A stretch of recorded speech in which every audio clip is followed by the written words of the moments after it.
जय हिंद दोस्तों आज हम स्टडी करने वाले हैं वर्क एनर्जी थ्योरम के बारे में। फिर इससे रिलेटेड कुछ इंपॉर्टेंट क्वेश्चन हैं जिनको हम डिस्कस करेंगे। तो सबसे पहले देखते हैं वर्क एनर्जी थ्योरम वो हमें बताती क्या है। ये थ्योरम हमें बताती है कि कोई भी एक ऑब्जेक्ट है उसके ऊपर हम कोई भी एक बल लगाते हैं तो हमारे द्वारा जो बल लगाया गया है उसके द्वारा जो किया गया का कार्य है वो वस्तु की काइनेटिक एनर्जी में परिवर्तन के बराबर होता है। यानी कि मान लेते हैं हमारा कोई भी एक ऑब्जेक्ट है जिसका मास है m और इस ऑब्जेक्ट पे अगर हम कोई भी एक एफ फोर्स लगाते हैं और एफ फोर्स लगाने की वजह से अगर इसमें डिस्प्लेसमेंट है वो मान लेते हैं एल आ रहा है, तो हमारा जो वर्क डन वो किसके बराबर होगा? फोर्स इनटू जो डिस्प्लेसमेंट है उसके बराबर। ये किसके बराबर होगा? हमारे जो ऑब्जेक्ट है उसकी काइनेटिक एनर्जी में चेंज के बराबर होगा। तो स्टार्टिंग में मान लेते हैं हमारा जो ऑब्जेक्ट है उसकी वेलोसिटी है v1 है और एंड वेलोसिटी है वो v2 है। तो इसकी काइनेटिक एनर्जी कितनी आ जाएगी? स्टार्टिंग काइनेटिक एनर्जी इसकी आ जाएगी, जो काइनेटिक एनर्जी आ जाएगी इसकी, काइनेटिक एनर्जी किसके बराबर होता है? हाफ एम वी स्क्वायर के बराबर होता है, यानी कि half m v one square के।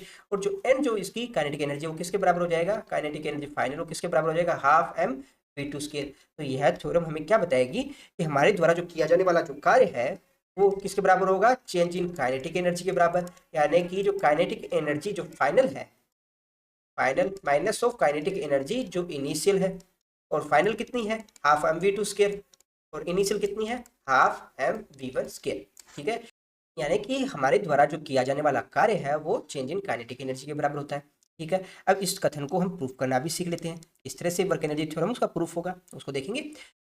यहाँ पर कथन में हमने क्या देखा? हमने देखा कि हमारे द्वारा जो लगाया गया बल है उस बल के कारण जो किया जाने वाला कार्य है वो किसके बराबर है? चेंज इन काइनेटिक एनर्जी के बराबर। तो फोर्स है वो कितने प्रकार का हो सकता है? फोर्स हम लगा सकते हैं दो प्रकार से। एक तो हमारा जो फोर्स है वो होगा कॉन्स्टेंट, यानी कि नियत बल लगा रहे हैं। सेकंड, हमारे द्वारा जो लगाया गया बल है वो वेरिएबल है, यानी कि परिवर्ती बल है। तो दोनों के लिए हमारे द्वारा जो किए जाने वाले कार्य है वो अलग अलग तरीके से आएंगे। सबसे पहले हम देख लेते हैं कि हम एक अगर कांस्टेंट फोर्स लगा रहे हैं तो उसकी वजह से हमारे द्वारा जो किया जाने वाला कार्य वो कितना होगा, और चेंज इन काइनेटिक एनर्जी है वो कितना आएगा। फिर हम देखेंगे अगर हमारा जो फोर्स है वो वेरिएबल हो तो हमारे द्वारा चेंज इन काइनेटिक एनर्जी क्या होने वाला है। तो दोस्तों मान लेते हैं हमारे पास में कोई भी एक ब्लॉक है जिसका मास है m। ठीक है, इस ब्लॉक के ऊपर हम कोई भी एक एफ फोर्स है वो अप्लाई करते हैं। इसकी स्टार्टिंग वेलोसिटी है वो हमें दे रखी है u। ठीक है, क्योंकि हमें चेंज इन काइनेटिक एनर्जी देख रहा है ना, तो स्टार्टिंग वेलोसिटी मान लेते हैं इसकी u।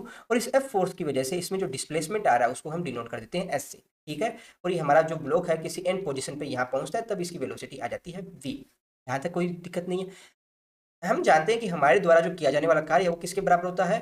बल इंटू विस्थापन के बराबर होता है। फोर्स और डिस्प्लेसमेंट सेम डायरेक्शन में है तो cos थीटा की वैल्यू है वो अपना कितनी आ जाएगी? cos थीटा की वैल्यू कितनी आएगी? अपना 1 आएगी। तो आप इसको बड़ी आसानी से एफ लिख सकते हो। अब फोर्स है वो किसके बराबर होता है? वो बराबर होता है अपना मास इंटू एस रिलेशन के बराबर। फिर डिस्प्लेसमेंट है अपना एस। ठीक है ना। अब क्या आप कैलकुलेट कर सकते हो? आपके पास में स्टार्टिंग वेलोसिटी दे रखी है, अब फोर्स लग रहा है तो इसमें मास इंटू एस रिलेशन है, यानी कि इसका ए रिलेशन भी आपको दे रखा है। आपको क्वेश्चन क्या क्या दे रखा है? आपको दे रखा है स्टार्टिंग वेलोसिटी दे रखी है, एक्सीलरेशन दे रखा है, डिस्प्लेसमेंट दे रखा है। क्या आप एंड वेलोसिटी वो कैलकुलेट कर सकते हो? बिल्कुल कर सकते हैं। किसके बराबर आएगा? ये बराबर आएगा वी स्क्वायर बराबर यू स्क्वायर प्लस 2as के बराबर आएगा। आएगा ना। तो यहाँ से s को भी मैं सही तरह से लिख देता हूँ, 2as के बराबर आएगा। तो यहाँ से आप क्या कहोगे? V square minus u square upon 2a, ये किसके बराबर है? s के बराबर है। कुछ नहीं करना, यहाँ से s की वैल्यू है वो यहाँ पे रख दीजिएगा। तो अपने पास में क्या आ जाएगा? हमारे पास में आ जाएगा मास इंटू एसिलेशन, और यहाँ रखिएगा वैल्यू क्या आ जाएगा? V square minus u square upon 2a। जो करता है उसको काट दीजिएगा, यहाँ से a से a कट रहा है तो आप क्या देखेंगे? अपने पास में आंसर आ गया half m v square minus u square.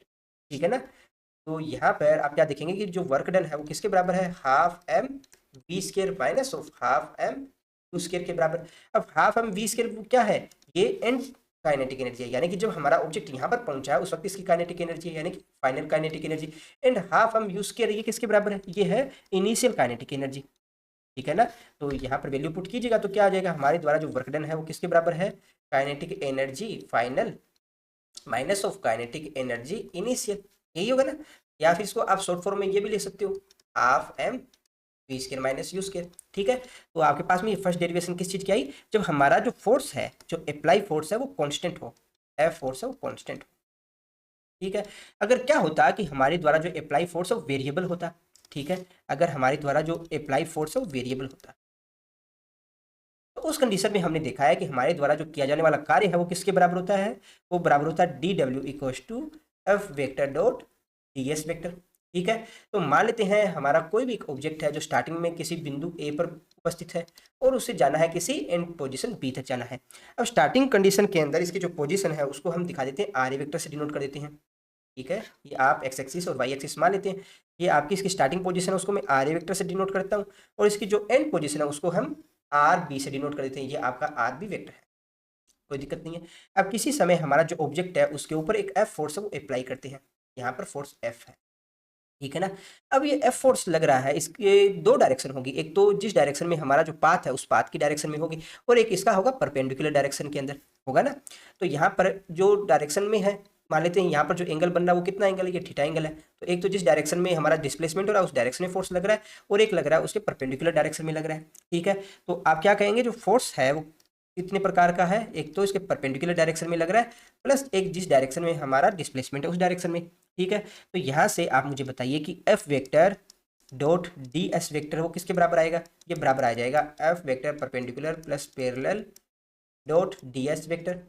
इसको थोड़ा और आगे सोल्व करेंगे तो अपने पास में क्या आ जाएगा, हमारे पास में आ जाएगा F perpendicular dot d s vector plus F parallel dot d s vector. तो यहाँ पर आप क्या देख रहे हो, जो फर्स्ट टर्म हमारे पास में आ रही है इसमें क्या है, हमारा जो अप्लाई फोर्स है वो इस डायरेक्शन में है, डिस्प्लेसमेंट है वो इस डायरेक्शन में है। ठीक है ना, तो एंगल कितना है 90 डिग्री का। तो यहाँ पर कोस 90 की वैल्यू कितनी होती है, जीरो। तो ये वाली टर्म तो आ जाएगी आपकी जीरो। सेकेंड टर्म है उसमें आप देखिएगा हमारा जो एफ वेक्टर है वो जा रहा है इस डायरेक्शन में और डिस्प्लेसमेंट है वो भी हो रहा है इसी डायरेक्शन में। तो यहाँ पर थीटा कितना आएगा 0 डिग्री। तो इस कंडीशन में आप क्या कहोगे, कोस थीटा है उसकी वैल्यू कितनी हो जाएगी 1। तो यहाँ से अपना F vector dot d s vector वो किसके बराबर होगा, ये बराबर होगा F vector D s vector के बराबर। ठीक है, वेक्टर हटा दीजिएगा, एफ डी एस के बराबर ही आएगा ना। ओके, अब ये वाली वैल्यू जब हम वर्क में यहाँ पे पुट करते हैं, यहाँ पर फर्स्ट इक्वेशन में इसमें पुट करोगे तो आपका क्या आ जाएगा, आपका आ जाएगा कि डी डब्ल्यू है वो किसके बराबर आ जाएगा, integration of F D S के बराबर आ जाएगा। कोई दिक्कत नहीं यहाँ पर। अब अपना फोर्स है वो किसके बराबर होता है, ये बराबर होता है मास इंटू एक्सीलरेशन में, और एक्सीलरेशन में कौन सी डायरेक्शन में, टेंजेंशियल डायरेक्शन में है। ठीक है ना, तो आप इसको क्या लिख सकते हो, mass into acceleration D S के बराबर। तो एक्सीलरेशन है वो किसके बराबर होता है, वो बराबर होता है d v by d t के बराबर। क्या आप इसको ऐसा लिख सकते हो, तो ऐसा कुछ लिख सकते हो d v by d s और ये d s by d t, यानी कि डी एस से ऊपर नीचे मल्टीप्लाई करके लिख सकते हो। तो यहाँ से इस रिलेशन है वो किसके बराबर आ जाएगा, ये बराबर आ जाएगा d v by d s और साथ में ये d s by d t, इसको आप क्या लिख सकते हो, वी लिख सकते हो।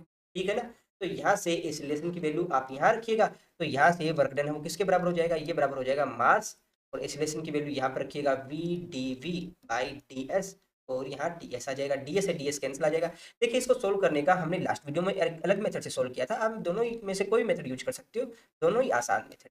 ई डी वी, ये डी डब्ल्यू, दोनों साइड इंटीग्रेट करेंगे हम, इधर भी इंटीग्रेट हो रहा है ना। स्टार्टिंग में हमारा ऑब्जेक्ट है उसकी वेलोसिटी कितनी है, स्टार्टिंग में हमारा ब्लॉक है उसकी वेलोसिटी थी u, है ना। यहाँ पर ब्लॉक है उसकी वेलोसिटी है u, एंड में इसकी वेलोसिटी हो जाती है v। तो स्टार्टिंग में वेलोसिटी है u, उस वक्त हमारे द्वारा जो वर्क डन है वो होता है 0, एंड वेलोसिटी है v और वर्क डन हो जाएगा w। तो w की वैल्यू किसके बराबर हो जाएगी, ये बराबर हो जाएगी हाफ m। देखिए इसको सोल्व कीजिए, सोल्व करवा देता हूँ। आ जाएगा अपने पास में, m तो बाहर है, यहाँ पर v का करेंगे तो v स्क्वायर आ जाएगा और इंटीग्रेट की इसमें लिमिट पुट करेंगे uv, तो v स्क्वायर बाई 2 है ना यहाँ पर। तो अपने पास में वर्क डन है उसकी वैल्यू आ जाएगी half m v square minus u square. यहाँ से आप क्या कह सकते हो, ये अपना half m square minus of half m u square. ठीक है, तो यहाँ से ओवरऑल अपने पास में फाइनली वैल्यू आ गई कि वर्क डन है वो किसके बराबर है, चेंज इन काइनेटिक एनर्जी के बराबर है, यानी कि kinetic energy final minus of kinetic energy initial, यही है ना। तो यहाँ से आप क्या कहोगे कि हमारे द्वारा जो लगाया गया बल है उस बल के कारण जो किया जाने वाला कार्य है वो किसके बराबर है, चेंज इन काइनेटिक एनर्जी के बराबर होता है। ठीक है, यहाँ तक किसी को डाउट नहीं होना चाहिए। हमने अपनी लास्ट वीडियो में भी ये दोनों ही जो चीज़ें हैं वो सोल्व की थी, वहाँ हमने एक अलग मेथड से सोल्व किया है, आप उस वीडियो को भी देख सकते हो ताकि आपको दोनों तरह की मेथड है वो याद रहे। ठीक है, अब इससे रिलेटेड कुछ क्वेश्चन है वो हमें डिस्कस कर लेने चाहिए। दोस्तों एक छोटा सा रिलेशन और देख लेते हैं, हमारा जो काइनेटिक एनर्जी है और हमारा जो लीनियर मोमेंटम है दोनों के अंदर। हमने अपनी लास्ट क्लासेस के अंदर पढ़ा है कि जो लीनियर मोमेंटम है वो किसके बराबर होता है, मास इंटू वेलोसिटी के बराबर होता है। हमारा जो काइनेटिक एनर्जी है वो किसके बराबर होता है, वो बराबर होता है अपना हाफ एम वी स्क्वायर के बराबर होता है। क्या आप इसमें m का ऊपर नीचे मल्टीप्लाई कर सकते हो, इसको m को ऊपर नीचे मल्टीप्लाई करें तो कोई दिक्कत नहीं है। आप क्या देखेंगे अपने पास में आ जाएगा half m square v square by m हो जाएगा। अब ऊपर आप क्या देख रहे हो, m स्क्वायर वी स्क्वायर आ रहा है ना, तो इसकी जगह आप जो मोमेंटम है यानी कि लीनियर मोमेंटम उसकी वैल्यू रख सकते हो, यानी कि p square by 2m। Relation अपने पास में क्या आ जाएगा कि काइनेटिक एनर्जी है वो किसके बराबर है, अपना जो लीनियर मोमेंटम का स्क्वायर बाय 2m के बराबर हो गया।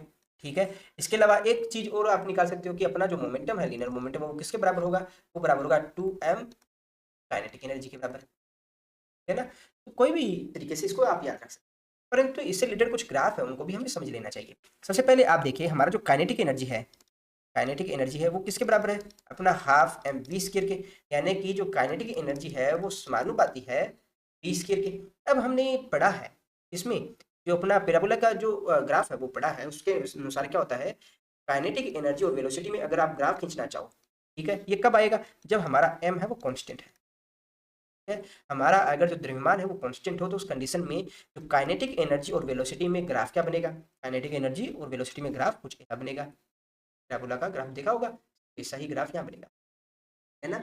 याद रखिएगा, जब हमारा मास है वो कांस्टेंट है, नियत है या कांस्टेंट है, ठीक है, तो उस कंडीशन में अपना काइनेटिक एनर्जी है वो समानुपाती है पी स्क्वायर के, ठीक है। इसके अलावा और क्या हो सकता है, काइनेटिक एनर्जी है, यहाँ पे देखिए काइनेटिक एनर्जी है ये वाला, देखिए यहाँ से अपने पास में क्या आ रहा है, काइनेटिक एनर्जी समानुपाती है 1/m के, इफ अपना जो मोमेंटम है वो नियत है यानी कि कांस्टेंट है। अब 1/m आता है तो उस कंडीशन में क्या ग्राफ बनेगा, अपना काइनेटिक एनर्जी आएगा इधर, मास m आएगा इधर, ग्राफ कुछ ऐसा बनेगा, ठीक है। और ये ग्राफ कब बनेगा, जब p आपका कांस्टेंट हो, ठीक है। तो ये वाला ग्राफ भी इंपॉर्टेंट है, इसको भी याद रखना अपने को। एक ग्राफ और देख लेते हैं, इसी के अंदर अपने पास में क्या है, काइनेटिक एनर्जी है वो बराबर है अपना पी स्क्वायर बाई 2m की, ठीक है। अगर m है वो कांस्टेंट है तो काइनेटिक एनर्जी है वो समानुपाती किसके होगा, पी स्क्वायर के बराबर होगा। अब समानुपाती पी स्क्वायर के है तो फिर से यही ग्राफ बनेगा आपका, तो भी अपनों ने वेलोसिटी के लिए बनाया, सेम इसी तरह का ग्राफ बनेगा। अगर कमेंट में आप पूछोगे कि सर इसके ऊपर एक अलग से वीडियो बना दीजिए कि सभी तरह के ग्राफ हम आसानी से सोल्व कर पाएँ, तो उसके ऊपर अलग से वीडियो बना देंगे। Kinetic energy and linear momentum के बीच में ऐसा ग्राफ आ जाएगा। अगर आपको इसके बारे में पूछ लेते हैं जैसे पी स्क्वायर बराबर under of 2m into kinetic energy, तो इसमें काइनेटिक एनर्जी और मोमेंटम के बीच में अगर ग्राफ पूछ लिया जाता तो किस तरह से बनाते, तो यहाँ पर अपना m अगर कॉन्स्टेंट है तो अपना लीनियर मोमेंटम है, यहाँ पी स्क्वायर नहीं आएगा, पी आएगा, ठीक है। लीनियर मोमेंटम वो किसके बराबर होगा, लीनियर मोमेंटम समानुपाती होगा अंडर ऑफ काइनेटिक एनर्जी के बराबर होगा ना। तो उस कंडीशन में अपना जो ग्राफ है वो किसके बराबर होगा, ठीक है, ये काइनेटिक एनर्जी और ये अपना आ रहा है लीनियर मोमेंटम, सीधा समानुपाती आ रहा है ना, तो ग्राफ में है। तो इनमें ज़्यादा कन्फ्यूजन वाली चीज़ें नहीं है, क्योंकि ग्राफ से रिलेटेड हमने काफ़ी वीडियो पहले भी बनाई है, ठीक है। फिर भी किसी को डाउट हो बताइएगा। कुछ क्वेश्चन है जिनको हमें डिस्कस करना है। नेक्स्ट क्वेश्चन में हमें दे रखा है कि कोई भी एक मास m का एक ब्लॉक है, इसकी स्टार्टिंग पोजीशन हमें दे रखी है r vector equals to t cube i k plus T square जे के प्लस 2k कैप, ठीक है। इस ब्लॉक पर कोई भी एक F फोर्स है वो लगाया जाता है, ठीक है। इस F फोर्स की वजह से हमारा जो ब्लॉक जो मास m का ब्लॉक है इसकी t इक्वल्स टू 1 सेकेंड से t इक्वल्स टू 3 सेकेंड के मध्य किया जाने वाला जो वर्क है वो हमें कैलकुलेट करना है। तो इस तरह से कैलकुलेट करोगे, देखिए हम जानते हैं हमारे द्वारा जो किया जाने वाला कार्य है वो किसके बराबर है, चेंज इन काइनेटिक एनर्जी के बराबर है। हमें इसकी स्टार्टिंग पोजीशन है वो दे रखी है r वेक्टर इक्वल्स टू इसके बराबर है टी क्यूब आई कैप प्लस टी स्क्वायर जे कैप प्लस 2k कैप, ठीक है। और हमें कैलकुलेट करना है t इक्वल्स टू 1 सेकेंड से लेकर t इक्वल्स टू 3 सेकेंड के मध्य जो वर्क डन है वो कैलकुलेट करना है। तो पोजीशन दे रखी है, क्या इसकी वेलोसिटी कैलकुलेट कर सकते हो आप, बिल्कुल कर सकते हैं। तो यानी कि वेलोसिटी वो किसके बराबर होगी, वो बराबर होगी D R vector by d t के। कैलकुलेट कीजिए क्या आ जाएगा, ये आ जाएगा अपने पास 3t स्क्वायर आई क्यूब प्लस 2t जे कैप। तो अब t इक्वल्स टू 1 सेकेंड पर वेलोसिटी कितनी आ जाएगी, t इक्वल्स टू 1 सेकेंड पर वेलोसिटी उसको v1 से डिनोट करता हूँ, क्या आ जाएगी अपने पास में, क्या आ जाएगा 3i कैप प्लस 2 कैप। इसी प्रकार से t इक्वल टू 3 सेकेंड पर वेलोसिटी कितनी हो जाएगी, इसको मैं v2 से डिनोट करता हूँ, किसके बराबर आ जाएगा, ये आ जाएगा 27 आई कैप प्लस अपनी आ जाएगी ये 4 6 जे कैप, है ना। 2 इंटू 3 है वो 6 होगा ना, ठीक है दोस्तों। तो यहाँ पर हमारे पास में जो ब्लॉक है उनकी वेलोसिटी आ गई, इसकी इनिशियल वेलोसिटी कितनी है v1 equal to 3i plus 2j, और फाइनल वेलोसिटी कितनी है अपने पास v2 है वो बराबर आ गया 27i प्लस 6j आ गया। तो वर्क डन हमको किसके बराबर होगा, वर्क डन अपना आ जाएगा चेंज इन काइनेटिक एनर्जी के बराबर, यानी कि जो काइनेटिक एनर्जी फाइनल है माइनस इनिशियल करेंगे, फाइनल माइनस इनिशियल करोगे तो क्या आ जाएगा half m v2 square minus of half m v1 square, ठीक है ना। अब v2 स्क्वायर है, यहाँ पर स्क्वायर है तो इनका यानी कि मैग्नीट्यूड तो लेना ही पड़ेगा, तो कैसे लोगे?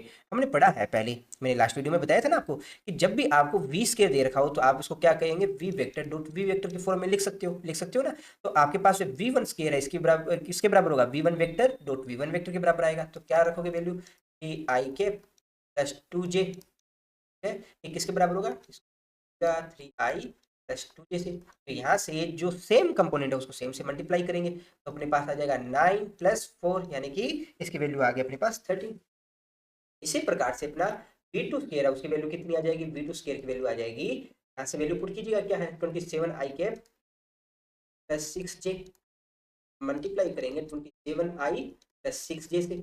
ओके, तो यहाँ पर अपने पास 27 इंटू 27 कितना होता है, बताइए, प्लस 6 इंटू 6 किसके बराबर होगा। ओके, तो यहाँ पर इसकी वैल्यू कितनी आएगी, 27 की वैल्यू आ गई 729 प्लस 36, ये किसके बराबर आएगा 760।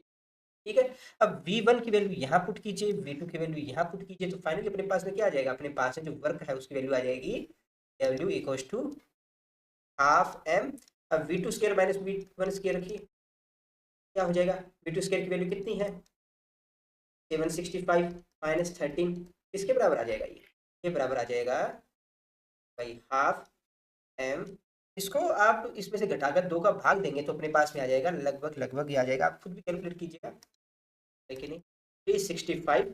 ठीक है, और ये मास एम है, मास एम आपको 1 kg 2 kg कुछ भी दे रखा हो वैल्यू पुट कर दीजिएगा। आपको 2 चीजें हमेशा याद रखनी होगी कि कहीं भी आपको वी स्केयर दे रखा होगा आपको पता होना चाहिए उसको v vector dot v vector की फॉर्म में लिख सकते हो।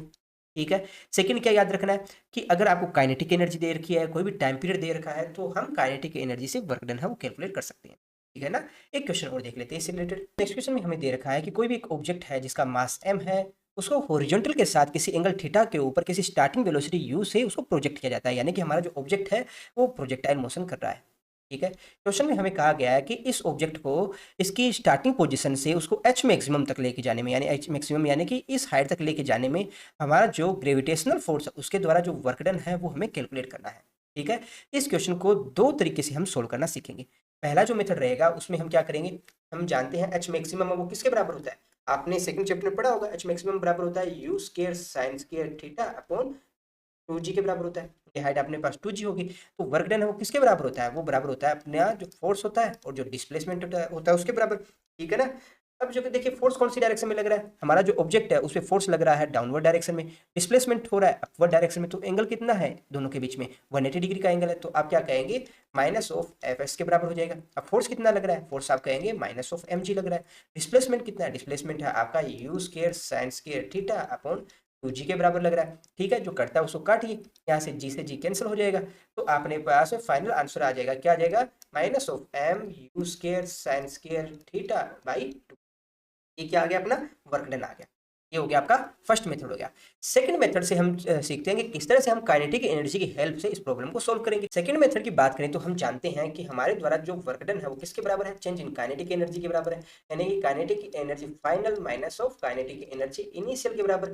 तो स्टार्टिंग में हमारा जो ऑब्जेक्ट है उसकी काइनेटिक एनर्जी किसके बराबर है, देखिए काइनेटिक एनर्जी किसके बराबर होती है, half m v two square minus of half m one square, यानी कि हमें सिर्फ वेलोसिटी है वही तो कैलकुलेट करनी है। अब हमारा जब पार्टिकल है यहाँ पर मौजूद था तब इसकी वेलोसिटी कितनी है, u है, यानी कि u वेक्टर वो किसके बराबर है, इसका एक तो इधर वाली साइड कंपोनेंट बनेगा, एक इधर वाली साइड कंपोनेंट बनेगा, और क्या बनेगा u cos theta and u sin theta. तो आप क्या कहेंगे u cos थीटा i के प्लस u sin थीटा ए के, यही होता है ना। इसी प्रकार से यहाँ पर जब मैक्सिमम पॉइंट के ऊपर पहुंचता है तब इसके कंपोनेंट क्या होगा, u sin थीटा तो जीरो हो जाएगा, सिर्फ एक कंपोनेंट ही होगा, क्या होगा u cos थीटा, यही होगा ना। तो आपके पास में v वेक्टर वो किसके बराबर आएगा, वो बराबर आएगा अपना u cos थीटा। ओके, और कौन सी डायरेक्शन में होगा, आई कैप की डायरेक्शन में होगा, यही रहेगा ना। तो आपका v2 स्क्वायर यानी कि जो फाइनल जो वेलोसिटी है v2 की जगह फाइनल लिख देते हैं, यहाँ पर फाइनल और यहाँ इनिशियल, ये फाइनल और ये इनिशियल, तो आपका v स्क्वायर है वो किसके बराबर होगा, वो बराबर होगा v vector dot v vector के बराबर, यानी कि u cos थीटा, ठीक है, आई कैप, इसको फिर से मल्टीप्लाई करना है अपने को किससे, u cos थीटा आई कैप से। ठीक है ना, तो आपके पास में क्या आ जाएगा, ये आ जाएगा आपका u square cos square theta के बराबर। इसी प्रकार से हम देखते हैं v इनिशियल स्क्वायर, ये क्या आपका v फाइनल स्क्वायर है ना, v इनिशियल स्क्वायर वो किसके बराबर होगा, डॉट प्रोडक्ट कीजिएगा, डॉट प्रोडक्ट करोगे तो पहले इसका इसके साथ होगा तो यू स्क्वायर कोस के थीटा हो जाएगा, फिर इसका इसके साथ हो जाएगा तो यू स्क्वायर साइन के थीटा होगा, दोनों आपस में ऐड करेंगे तो यू स्क्वायर कॉमन आ जाएगा, sign square theta plus cos के थीटा की वैल्यू 1 हो जाएगी, तो आपके पास फाइनली उत्तर आ जाएगा यू। ठीक है ना, यहाँ तक किसी को कंफ्यूजन नहीं होना चाहिए। अब ये दोनों वैल्यू यहाँ रखनी अपने को, क्या आ जाएगा अपने पास में जो डब्ल्यू यानी कि वर्क है वो किसके बराबर हो जाएगा, हाफ एम फाइनल कितनी है यू स्क्वायर कोस के थीटा, यू स्क्वायर कोस के theta minus of half m initial कितनी है यू स्क्वायर रखिएगा, यहाँ पे स्क्वायर रख दिया, यहाँ पे क्या जाएगा अपने पास यू स्क्वायर रखा तो क्या जाएगा, पहले तो जो कॉमन आता है उसको फिर से कॉमन लेते हैं, क्या जाएगा half m u square common आता है कोस स्क्वायर थीटा माइनस 1, तो अपने पास में क्या जाएगा कोस के थीटा माइनस 1, ये बराबर आ जाएगा माइनस ऑफ साइन के थीटा, माइनस ही होता है ना, minus of m u square sine square theta वर्ग, यानी कि आपने जो फर्स्ट मेथड इस्तेमाल किया सेकंड किया, दोनों में आपके आंसर वो इक्वल ही आ रहे हैं। ठीक है ना, कुछ क्वेश्चन और डिस्कस कर लेते हैं। नेक्स्ट क्वेश्चन में हमें दे रखा है कि कोई भी हमारे पास में m मास का कोई ब्लॉक है जिसकी स्टार्टिंग वेलोसिटी u है। ठीक है, अब कुछ समय बाद में क्या होता है कि हमारा ये ब्लॉक है आगे जाके रुक जाता है। ठीक है, क्यों, क्योंकि ब्लॉक और हमारा जो सरफेस है उसके मध्य क्या लग रहा है, फ्रिक्शन फोर्स लग रहा है, उसकी वजह से ये ब्लॉक रुक जाता है। ठीक है, और ये जो सरफेस दे रखी है ये किसी खुरदरी सरफेस है, तो हमें कैलकुलेट करना है कि हमारा जो फ्रिक्शन फोर्स है उसकी वजह से वर्क डन कितना है। ठीक है, तो किस तरह से कैलकुलेट करोगे, यहाँ पर फ्रिक्शन कोफिशिएंट के बारे में बात नहीं की गई है अपने साथ, तो किस तरह से, जब फ्रिक्शन फोर्स के बारे में पता नहीं है अपने पास में, तो किस तरह से कैलकुलेट करोगे इस प्रॉब्लम को। तो इसी कंडीशन में हम यूज करते हैं कि हमारे द्वारा जो किया जाने वाला कार्य है वो किसके बराबर है, चेंज इन काइनेटिक एनर्जी के बराबर है, यानी कि फाइनल जो kinetic energy minus initial kinetic energy.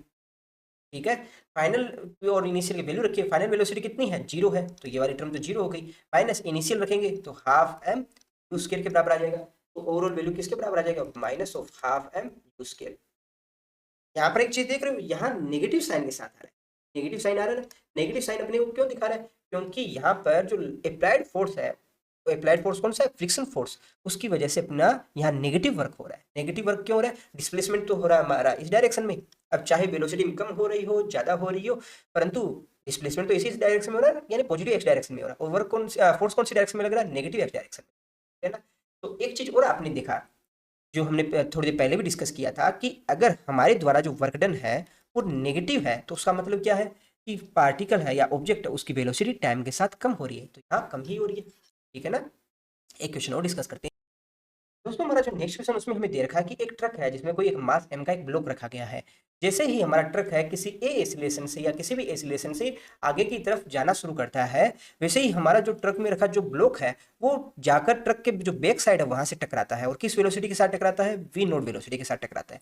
ठीक है ना, तो जो स्यूडो फोर्स है यानी कि जो छद्म बल है, छद्म बल के द्वारा जो वर्क डन है वो हमें कैलकुलेट करना है, तो किस तरह से कैलकुलेट करेंगे। यहाँ पर क्वेश्चन में एसिलेशन कितना है वो हमें दे नहीं रखा, सिर्फ हमें क्या दे रखा है, हमें किस वेलोसिटी के साथ ये टकरा रहा है वो वेलोसिटी दे रखी है, इसके अलावा कुछ भी नहीं दे रखा। तो किस तरह से इस प्रॉब्लम को सॉल्व करोगे, देखिए स्टार्टिंग में हमारा जो ऑब्जेक्ट है उसकी वेलोसिटी कितनी थी 0, क्योंकि हमारे ट्रक ने चलना नहीं शुरू किया था, परंतु जब टकरा रहा है तब वेलोसिटी कितनी है, v नॉट है। ठीक है, अब यहाँ इसकी पोजीशन है वो चेंज किसकी वजह से हो रही है, वो पोजीशन चेंज हो रही है हमारे छद्म बल की यानी स्यूडो फोर्स की वजह से। ट्रक में खड़ा ऑब्जर्वर है वो हमेशा क्या देखता है, वो देखता है कि हमारा जो ऑब्जेक्ट है उस पर एक एंटी डायरेक्शन में एक फोर्स लगता है। ठीक है, और वो फोर्स किसके बराबर होता है, वो बराबर होता है minus of mass into acceleration, जितना एसिलेशन से ट्रक जा रहा है या हमारा जो सिस्टम जा रहा है उतने ही एसिलेशन से उस पर एक फोर्स लगेगा। ठीक है ना, तो यहाँ पर जो वर्क डन है वो किसके बराबर होगा, चेंज इन काइनेटिक एनर्जी के बराबर होगा। तो kinetic energy final minus initial कीजिएगा, half m v not square minus initial कितनी है 0, 0 ये ना। ठीक है, तो अपने पास में क्या आ जाएगा, half m v not square. तो आपके पास में अगर किसी क्वेश्चन के अंदर एसिलेशन नहीं दे रखा है और आपसे पूछ लिया जाए तो इन तरह की सारी कंडीशनों के अंदर हम क्या इस्तेमाल करेंगे, हम देखेंगे उसकी चेंज इन काइनेटिक एनर्जी क्या है। दोस्तों नेक्स्ट क्वेश्चन में हमें दे रखा है कि कोई एक m मास का एक ब्लॉक है जो किसी रस्सी से लटक रहा है, इस ब्लॉक पर हम कोई एक F फोर्स लगाते हैं, उस F फोर्स को हम इस तरह से लगाते हैं कि हमारा जो m मास का जो ब्लॉक है उसको वेरी ग्रेजुअली यानी कि धीरे धीरे हम किसी एंगुलर डिस्प्लेसमेंट थीटा तक उसको ले जाते हैं। ठीक है, तो हमारे द्वारा जो लगाया गया जो बल है उसके द्वारा जो वर्क डन है वो हमें कैलकुलेट करना है। ठीक है, इस तरह से कैलकुलेट करोगे। देखिए अभी हमने पोटेंशियल एनर्जी तो पढ़ा नहीं है, हमें सिर्फ पढ़ा है काइनेटिक एनर्जी के बारे में, परंतु काइनेटिक एनर्जी की हेल्प से इस प्रॉब्लम को हम सोल्व करने का प्रयास करेंगे। देखिए हमें क्वेश्चन में दे रखा है कि हमारा जो ब्लॉक है उसको हम वेरी ग्रेजुअली आगे की ओर लेके जाते हैं, यानी कि बहुत धीरे धीरे लेके जाते हैं, बहुत ही धीरे धीरे लेकर जाएंगे तो इसकी जो वेलोसिटी है उसमें कोई चेंज नहीं हो रहा है, यानी कि जो वेलोसिटी है वो कॉन्स्टेंट है। ठीक है, यानी कि यहाँ पर अगर इसकी काइनेटिक एनर्जी जितनी है उतनी ही काइनेटिक एनर्जी यहाँ रहेगी। ठीक है, काइनेटिक एनर्जी में चेंज नहीं होगा। क्यों नहीं होगा? क्योंकि जितनी वेलोसिटी यहाँ पर हाफ एम वी, जितनी वेलोसिटी यहाँ पर है उतनी वेलोसिटी यहाँ पर वर्क करेगी। तो आप क्या देखेंगे कि जो वर्क है वो किसके बराबर होता है? चेंज इन काइनेटिक एनर्जी के बराबर होता है। तो हमारा वर्क डन है वो टोटल, ये वर्क डन किसके बराबर? टोटल वर्क डन है वो अपना 0 के बराबर आएगा। ठीक है, यहाँ तक दिक्कत नहीं है। अब एक बार इसको थोड़ा सा और देख लेते हैं कि यहाँ पर टोटल फोर्स कितने लग रहे हैं। टोटल फोर्स हमारे जो लग रहे हैं, सबसे पहले देखिए इसमें मास m है तो mg डाउनवर्ड डायरेक्शन में लगेगा। और क्या लगेगा? एक टेंशन फोर्स t है वो अपवर्ड डायरेक्शन में लगेगा। और एक F फोर्स है वो तो हम एक्सटर्नली अप्लाई कर ही रहे हैं। ठीक है, तो एक क्वेश्चन अपने पास में यहाँ ऑलरेडी आ चुकी है। क्या है? हमारा जो टोटल जो फोर्स अप्लाई हो रहे हैं उनके द्वारा जो वर्क डन है वो किसके बराबर है? 0 के द्वारा। और टोटल फोर्स कौन कौन से अप्लाई हो रहे हैं? यानी कि हमारा जो टेंशन फोर्स है उसके द्वारा जो वर्क डन है, प्लस जो हमारा mg है उसके द्वारा जो वर्क डन है, प्लस हमारा जो अप्लाइड फोर्स F है उसके द्वारा वर्क डन है, ये सारा का सारा 0 के बराबर आएगा। क्यों? क्योंकि हमारा जो टोटल फोर्स उसके द्वारा जो वर्क डन है वो 0 है। ठीक है, तो वन बाई वन देख लेते हैं। सबसे पहले mg की बात करें तो mg के अंदर जो देखिए फोर्स सॉरी वर्क डन है वो किसके बराबर होता है? वो बराबर होता है अपना अप्लाइड फोर्स और डिस्प्लेसमेंट के बराबर। तो डिस्प्लेसमेंट सबसे पहले हमें कैलकुलेट करना पड़ेगा। डिस्प्लेसमेंट क्या होगा? हमारा ये वाला, इस तरह से कैलकुलेट करोगे। देखिए आप ये वाली रेखा है उसके यहाँ से एक लंब डालेंगे। ठीक है, लंब डालेंगे तो आपके पास में क्या ये वाली वैल्यू कैलकुलेट कर सकते हो। हमें क्वेश्चन में दे रखा है ये वाली जो लेंथ है वो है l। ठीक है, तो l का इधर वाली साइड जो कंपोनेंट बनकर आएगा वो अपने पास क्या आ जाएगा? l cos थीटा बनकर आएगा। अगर ये टोटल जो लंबाई है वो आपके पास में l है, क्योंकि यही तो रस्सी आगे की तरफ जा रही है ना, टोटल लंबाई है वो l है, तो ये वाली जो लंबाई आपके पास में आएगी वो क्या आएगी? दोनों में से आपस में निकाल दीजिएगा, कितना आ जाएगा? टोटल l में से जब ये वाला पोर्शन हम निकालेंगे तभी तो अपने पास में ये आएगा। और इसकी लंबाई कितनी आ जाएगी? l minus L cos theta. तो ये किसके बराबर आ जाएगा? l कॉमन लीजिएगा, 1 माइनस कोस थीटा के बराबर आ जाएगा। ये किसके बराबर हो गई? यानी कि हमारा जो ब्लॉक है वो इस हाइट तक जा रहा है। इस हाइट को मैं h से डिनोट कर देता हूँ। ठीक है, अब हमारा ग्रेविटेशनल फोर्स की वजह से कितना वर्क डन हो रहा है? तो देखिए WmG है वो किसके बराबर होगा? सबसे पहले देखिए हमारा ग्रेविटेशनल फोर्स कौन सी डायरेक्शन में लग रहा है? mg डाउनवर्ड डायरेक्शन में लग रहा है। और अपना डिस्प्लेसमेंट कौन सी डायरेक्शन में? डिस्प्लेसमेंट हो रहा है अपवर्ड डायरेक्शन में। ठीक है ना, इसी डायरेक्शन में हो रहा है, यानी h है वो अपवर्ड डायरेक्शन के अंदर है। तो उस कंडीशन के अंदर दोनों के बीच में एंगल कितना है? 180 डिग्री का है। तो हम क्या कहेंगे? अपना fs cos 180 लिखेंगे। और cos 180 की डिग्री कितनी वैल्यू कितनी होती है? -1 होगी। तो आप डायरेक्टली लिख सकते हो माइनस ऑफ mg h के बराबर होगा। यानी कि किसके बराबर होगा? Minus of mg l 1 minus cos theta के बराबर होगा। ये किसके बराबर है? ये हमारा ग्रेविटेशनल फोर्स की वजह से वर्क डन है। यहाँ तक दिक्कत नहीं है। टेंशन फोर्स की वजह से वर्क डन है वो देख लेते हैं। टेंशन फोर्स कौन सी डायरेक्शन में लग रहा है? तो इसको मैं दोबारा से एक बार डायग्राम ड्रॉ कर लेता हूँ। आपका स्टार्टिंग में ऑब्जेक्ट यहाँ था, बाद में यहाँ आ जाता है। ठीक है, टेंशन फोर्स कौन सी डायरेक्शन में लग रहा है? टेंशन फोर्स लग रहा है इस डायरेक्शन में। अब कौन सा लग रहा है? यहाँ पर इस डायरेक्शन में। ठीक है, डिस्प्लेसमेंट कौन सी डायरेक्शन में हो रहा है? डिस्प्लेसमेंट हो रहा है इस डायरेक्शन में। अब इसको एक समझने की कोशिश कीजिए अपना सर्कुलर मोशन के अंदर। सर्कुलर मोशन के अंदर जो टेंशन फोर्स, मान लीजिए एक रस्सी है उसको आप पत्थर से बांध के घुमा रहे हो, तो उस रस्सी वाले केस को ही समझिए कि यहाँ पर हमारा जब ब्लॉक होता है, यहाँ पर जब ब्लॉक होता है तो टेंशन फोर्स कौन सी डायरेक्शन में लग रहा है? टुवर्ड्स सेंटर की ओर। हमारा जो ब्लॉक होता है वो कौन सी डायरेक्शन में है? टुवर्ड्स सेंटर की तरफ। हमारा जब ब्लॉक यहाँ पर होता है तब tension force towards centre. But displacement कौन सी डायरेक्शन में होता है? यहाँ पर टेंशन फोर्स लग रहा है अपना इस डायरेक्शन में, डिस्प्लेसमेंट हो रहा है इस डायरेक्शन में। अभी हमारा फोर्स लग रहा है इस डायरेक्शन में, डिस्प्लेसमेंट हो रहा है इस डायरेक्शन में। यानी टेंशन फोर्स और डिस्प्लेसमेंट में ऑलवेज एंगल कितना बनना है? थीटा इक्वल्स टू 90 डिग्री का। तो हम work done by tension force वो किसके बराबर होगा वो देखेंगे। तो अपना टेंशन फोर्स फिर अपना डिस्प्लेसमेंट है वो अपना कितना h है, और दोनों के बीच में एंगल कितना है? कोस 90 डिग्री के बराबर है। वही होगा ना? ठीक है ना, तो क्या आ जाएगा अपना? इसकी वैल्यू 0 हो जाएगी, क्योंकि cos 90 की वैल्यू 0 होती है। तो हम क्या कहेंगे? जो टेंशन फोर्स है उसकी वजह से वर्क डन है वो कितना है? 0। अब ये इक्वेशन 1 और 2 की वैल्यू है जब रखोगे तो अपने पास फाइनली कितना आ जाएगा? यहाँ पे रखिएगा दोनों की वैल्यू। आप देखेंगे कि हमारा WF प्लस WF वो किसके बराबर हो जाएगा? ये बराबर हो जाएगा अपना minus of WmG minus of WT। WmG की वैल्यू कितनी है? यहाँ पर minus MgL 1 minus cos theta रखोगे तो माइनस माइनस प्लस हो जाएगा। तो यहाँ से आपके पास आ जाएगा MgL 1 माइनस कोस थीटा। हटा देते हैं इसको। एंड t की वजह से क्या वैल्यू आ जाएगी? t की वजह से हमारी वैल्यू आ जाएगी यहाँ पर 0। यही अपना जो अपने अप्लाइड फोर्स है उसकी वजह से वर्क डन है ना। काइनेटिक एनर्जी की वजह से बड़ा ही आसानी से हम काफ़ी सारे क्वेश्चन है उनको सोल्व कर सकते हैं। तो दोस्तों आज की वीडियो में बस इतना ही। नेक्स्ट वीडियो में हम पोटेंशियल एनर्जी के बारे में पढ़ेंगे, और ताकि इससे रिलेटेड कुछ और अच्छे जो एडवांस जो क्वेश्चन है उनको हम डिस्कस कर पाएँ। तो वीडियो में लास्ट तक बने रहने के लिए धन्यवाद। अगर किसी तरह का डाउट हो तो कमेंट बॉक्स में बताइएगा, आपके सारे डाउट्स हैं उनको क्लियर करने का हम प्रयास करेंगे। Thank you.